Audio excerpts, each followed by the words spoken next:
Hello, Serge here for the Backyard Driving Range. I want to talk about two lessons I've recently had with two really good players, both named Dave, and both golf professionals. One was Dave Seaman, my director of instruction from Delaware, who was working with me at the golf school in Chicago. And when we work together after the schools, we always check each other's swings out, and especially if we go play a few holes afterwards, we work on our games out there. And then when I got back from the school, I had a lesson scheduled with the other Dave Hutzel, who is from Baltimore, and he's a teaching professional up there. And I've been working with Dave Hutzel for since about 1992, off and on. And last year, Dave won the PGA of America Club Professional Championship, or as we call it, the CPC. And with a few other victories, including his own section championship and playing in some of the other PGA tournaments, he rounded up the most points and was named Player of the Year, which is quite an honor because there's an awful lot of good playing golf professionals out there. And so Dave called me because he's been hitting the ball rather sporadically and wanted to get a fine tuning before going to defend his club professional championship this week or next week, one of the two, but it's very soon. So ironically, they both ended up having the same issues. They both had some setup issues where the hips and shoulders were not together over the ball properly, and they both probably had the ball a little bit forward, so they were moving ahead of the ball a little bit, and that's why they were hitting the ball sometimes a little chubby, but most of the time a little bit more to the thin side and towards the heel, and causing directional problems and definitely lack of distance problems when you keep hitting it thin or to the heel, and especially if you hit one a little chunky. They didn't hit really bad chunks. They were just like ground and ball at the same time, and it would come up about a half club short. And so, but the big key was there was too much inconsistency with both of them. And so once I fixed up the setup on both of them, in both cases we had to move the ball back a little bit because they had moved slightly, the ball had gotten ahead, which could account for why they were starting to move forward. But there was another reason. And the swing thing we worked on with both of them was the fact that they were both firing their right foot way too much and way too fast. Or you could put it that way, fired it too fast and then it was too much. Okay, either way, the point was the right foot wasn't moving at the right time, so we would say the right sequence at the right time in the sequence of the golf swing. All right, so let's evaluate what the peak performance swing requires of impact versus, say, the rotational swing, which is what the predominance of all the other instruction is, and that's what you'll be seeing with more people. The rotational swing, they get their power by turning their body fast. So they get you set up, you make a big huge turn, and then you snap your forward hip and knee as fast as you can.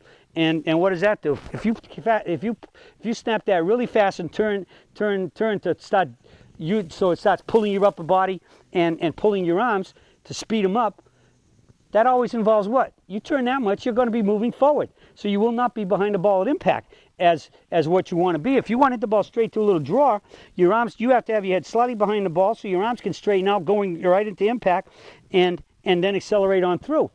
And so if you get up here and you're turning really fast, and in many cases the faster you turn, what do? They got you really pushing off your back foot, pushing up and off faster. All right? And in many cases, in the old days, even with the vertical swing, people were taught to drive their right knee down, so it tended to fire. When you fire your knee too much down, it pulls the foot up too much. And it's in a slightly different position, but it's still up too much. And you're very likely, same thing, going to be moving slightly ahead of the ball instead of staying still and slightly behind it. So we worked on keeping the right foot down. All right, so what I like to see is if you watch me now, watch my foot, but listen for the impact, and watch what you see when you hear impact, watching my foot. Where is my foot when I hit it? Okay? My foot is basically just rolled over to the inside, and maybe from this back view in here, you'll see that it might be up just a little bit. But the majority of this inside of my ball of my foot still touching the ground, and the heel is probably no more than a half an inch to an inch max off the ground. The weight's rolled to the inside, the knee is moved a little bit, and it's rolled inside. But the point is when that's all it's moved, I'm still behind the ball at impact. Let's try that again. All right.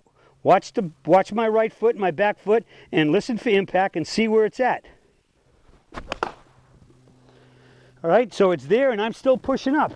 So it's really perfect timing, but the key is now that once I hit it and I'm pushing up, I'm standing up. My whole right side from my foot to my knee to my hip, my shoulder, my head, once I strike that ball, I basically feel to me that I am striking it, and all of this right side, from the foot to the neck and up to my shoulders and head, they're all from here just standing up as fast as possible, you know, popped out of a toaster, turning square to the target, and from there, recoil and relax. So even my neck muscles and my shoulder muscles are helping raise my shoulders and my head. Because if I just kept it here and I left my head stay dead weight, and I wasn't trying to have my neck and shoulders, and especially my neck muscles engaged to lift my head, it won't come up fast enough.